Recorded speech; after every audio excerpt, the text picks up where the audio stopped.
Hey, there's no change of clothes. My husband says in his grumpy voice as usual. Why can't you do such a simple thing? You live on my money. Don't think you get so slack off just because you are pregnant. You really are a useless wife. If it had been me before, I would have just apologized. But I did not respond this time. Hey, are you listening to me? My husband shouts. However, I still did not respond. My husband seemed like he realized something by my strange attitude, and gradually turned pale. You already... I laughed at the houseplant in front of me, without looking at my husband. My name is Allie. I am an ordinary housewife. My husband David and I got married 3 years ago, after 2 years of dating. We are now expecting a child together, and my bumps is starting to get a little bigger. Hey, I'm home. I heard the front door open, and for a moment, I felt a lump in my chest. I heard footsteps, and soon, my husband entered the living room. His expression was grim as usual. Welcome home, David. I stopped preparing dinner and replied, but he didn't even take a glance at me, and sighed heavily as he sat down on a sofa. I think it was about a year into our marriage that my husband, who had been so kind to me when we first started dating, began to change his attitude. The casual, lovely dovey stopped. The smiles disappeared. And now, even conversations has become rare. When we were newlyweds, if I was preparing a meal, he would always say, "I'll do something too." And he would stand in the kitchen with me. But now, this is what happens. I watch my husband's back as he watches the news program, and a sense of despair wells up in me. Suddenly, I felt a kick on my stomach from the inside, which made my face break into a smile, and I patted it gently. Come to think of it, I think his attitude has become even colder since he found out I was pregnant. When I told him I was pregnant, he was surprised, but did not seem very happy. Thinking back on it, I felt sad and unconsciously let out a small sigh. I plated the food I had made and took it to the dining table. The two of us sat at the table, facing each other. As usual, there's no conversation. Only the clinks of dishes uncutterly echo in the room. Even so, it seems that humans are adaptable creatures, and we have become completely accustomed to this situation. Even if there is no conversation, even if there is no more love, we can still live our lives as husband and wife. As I continued to eat in silence, my husband unusually called me out. Hey, today's lunchbox was only frozen food, wasn't it? My husband doesn't like store-bought lunches, so every morning I make him something to bring for lunch. Even now that our relationship has changed, that had not. Last night and this morning, I wasn't feeling well, so much that it was difficult for me to stand in the kitchen, so I somehow managed to pack frozen food in his lunchbox. I'm sorry, I wasn't feeling well. If this was work, you would be scolded, you know. You're not even working, and you were trying to find an easy way out, my husband said coldly, as he nonchalantly carried food to his mouth. This kind of complaint from him has become a regular occurrence. I am so used to it that it doesn't hurt me anymore, and it makes me a little sad that it had become the norm for me. I repeated I'm sorry, but he didn't answer me, and after finishing his meal, he left without carrying his dishes to the sink. At the dining table, left alone, I sighed again. One fine afternoon, I was walking home from the bus stop after my checkup at the OBGYN. The progress was good, and the doctor told me that, in my dark and gloomy life, The presence of this child is the only thing that makes me feel warm and fuzzy. I felt a little more relaxed when I stroked my growing bump. "Oh, Ali!" A voice calls out to me, and I looked up. There was my neighbor, Mrs. Miller, waving at me with a friendly smile on her face. Mrs. Miller is a caring, talkative woman and one of my closest neighbors. Whenever I see her, she is always ready to chat and often offers me her homegrown vegetables.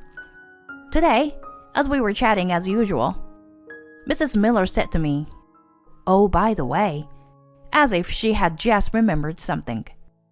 I tilted my head curiously, and she looked at me and said, "I saw it, you know.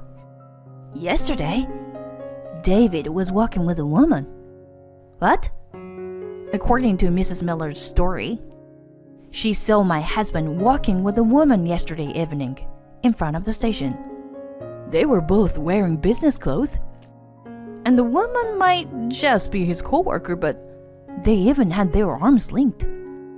I don't think he could get away with that." I was surprised by the suddenness of the story, but I immediately denied it. It must have been someone else. He was at work yesterday and didn't get home until late. My husband's job is basically an inside job. He rarely goes outside to work. "Is that right?" Then maybe I had the wrong person. Mrs. Miller couldn't be sure, because she said she saw him only for a moment. After we had a couple of words of chit-chat, I left Mrs. Miller, who said, "I'm sorry I talked for so long," and went into the house. As the front door closed behind me, the words I had just heard came back to my mind. I told Mrs. Miller that it must have been a mistake, but I had a slight idea of what she was talking about. My husband's feelings have left me, as evidenced by the way he's been behaving lately. I wouldn't be surprised if he is having an affair. I don't know if it's true or not, but I hear a lot of stories about husbands cheating on their wives during pregnancy. Once I started thinking that, I couldn't stop worrying about it. If that's the case, even if I thought about it, I wouldn't know the truth. Besides, I'm the kind of person who always needs to search until I know the truth. Then, I made up my mind and took out my cell phone from my pocket. About a month after that, I looked down with cold eyes at the pile of papers and photos spread out all over the table. I hired a detective to do a background check on my husband. As a result, David was indeed having an affair. I stared with a hateful look at the photos of my husband walking around the city looking like he is getting along well with this woman. And this woman next to my husband is... I was so angry that I scrunched up the photo with a mixture of disbelief and anger. Megan is my childhood friend and my best friend. I checked all the countless photos, wanted to think there must be some mistake. But no matter how many times I looked at it, it was indeed Megan. I had known her since I was a little girl, so there was no way I could have mistaken her. Why would she? We just met the other day. She hadn't given me the slightest indication. That alone was quite a shock to me, but the investigation documents sent by the detective gave me the stark reality. My husband and Megan had been in a relationship for 5 years. That meant it was from the time I started dating my husband. I had consulted Megan on various matters ever since David was still my boyfriend. When we decided to get married, Megan was the first person I told. The way she listened to me so kindly, the smile on her face when she said congratulations. Were they all lies? Was she sneering at me behind my back when I was filled with happiness? How could she betray me and still manage to smile at me like that? She's unbelievable. But so is my husband. He knows very well my relationship with Megan. I've invited her over to my house countless times, and the three of us have hung out together many times. He knew, and he was unfaithful to me. Whatever little affection I had for my husband is gone now. I will never forgive him. Never. Anger welled up from deep within me. Like a torrent, it easily swept away and broke down the rationality that had been holding me back at the very last moment. I briskly brushed away the pile of papers on the table. Countless papers fluttered around the room. If you hurt me, you take double the payback. I'm home. It was a little after 10 p.m. My husband came home late as usual, and I completely ignored him. Only the sound of water rinsing the dishes echoed through the house. My husband came into the living room and took one look at me and said, "You could at least answer me." But I ignored that too. "I'm going to bed. Good night." I was about to leave the living room when... "Wait," my husband called out. "Hey, where's my food?" "I don't have any," I said coldly, and my husband looked surprised. Then his face turned red as he started yelling at me. "What's the matter with you? You live on my money, and you can't even prepare food for me?" Hearing his voice from my back, I closed the door to my room. I lay down on the mattress I had prepared on the floor. I can't bring myself to share a bed with my husband in this condition. I'm glad we have mattress for guests. My husband may have been intimidated by my attitude, as he didn't storm into my room. Well, what am I going to do now?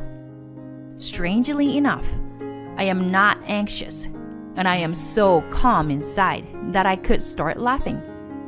I closed my eyes, thinking about my next move. Over the next few days, I continued the same strategy. I only prepare my own meals, and of course I don't make him lunch either. The washing machine is already full of clothes. I have ignored all of my husband's nonsense, such as do your work and at least make my lunch. Perhaps he was a bit flustered by my change in behavior over the past few days, and his tone of voice was becoming weaker and weaker day by day. A few more days passed. And then, one day, my husband stopped coming home. I hadn't heard from him, but I wasn't particularly worried. I chuckled as I hung the laundry out to dry for the first time in a long time. It was all going according to plan. There are only so many places my husband, with his limited social circle, could turn to. Just as I was thinking this, the phone rang. "Holly, it's me." "Mrs. Amber?" It was my mother-in-law on the other end of the phone. I knew my husband would run to his parents' house. I had already told my parents-in-law about his affair. I wanted him to see his parents' faces when I showed them the documents from the detective. My mother-in-law sobbed as she said, "I don't remember raising him like this," while my father-in-law coldly said, "He's no longer my son." Naturally, his parents did not let him in the house. So I guess there was only one place my husband could go next. I thanked my mother-in-law, hung up the phone, and got ready to leave. A familiar apartment. I glared at the familiar room, and I walked up the stairs. 2 flights upstairs. The room to the right. I rang the intercom by the door, and a woman's voice answered from the other side of the door, and the door opened shortly after. "Ali?" "Hello. I'm glad to see you're doing well." I smiled at the woman who used to be my best friend as she stiffened up. She tries to close the door, but I prevent her from doing so by putting my bag between the door. Her behavior convinced me that my prediction was right, and I opened my mouth. "You were taking good care of my husband, right? Can you go get him?" "There's no way he's here," What are you talking about? Coming in here out of the blue. Megan, what's wrong? Megan's urgent voice made my husband come out from the back of the room. I smiled at him, and his face stiffens too. I'm already aware of your relationship. Run or hide, it doesn't matter. I said this in a loud voice, so that my husband, who was trying to escape to the back of the room, could hear me clearly. I pushed Megan out of my way and stepped into the doorway to open my bag. I know everywhere you've been and everything you've been doing recently. I slammed the thick envelope on the floor, and a few of the photos inside fly out and flutter through the air. Megan picked up the photos and said, "What?" she muttered in a shaky voice. She picked up one photo after another, checked them, and looked at me with a frightened look on her face. My husband turned the envelope upside down. "You can tear up as much as you want. They're copies." You don't do the housework, and you do this behind my back. I don't want to be told that by you, who's been doing outrageous things behind my back.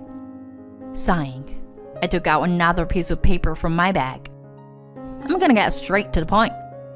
I thrust the paper at Megan, who had fell to her knees, and my husband, who looked indignant. I'm gonna charge you both alimony. I'll be in touch with you shortly with the details, so please be prepared. With that, Megan stood up as if she had come to her senses. Wait! Megan grabbed my shoulder with great force. After a moment of hesitation, she opened her mouth as if she had made up her mind. I'm engaged to someone. If he finds about this, he'll break off the engagement. What? So please, don't ask for alimony or tell anyone about the affair. Saying this, Megan pathetically scrambles to my feet and looks up at me with tears in her eyes. We're best friends, aren't we? It's not my fault. It's David who approached me. You'll let it slide, won't you? Right? I took a good 2 big breaths, then smiled and touched Megan's shoulder with a gentle hand. How could I let it slide? Don't act like we're best friends just when you're in trouble.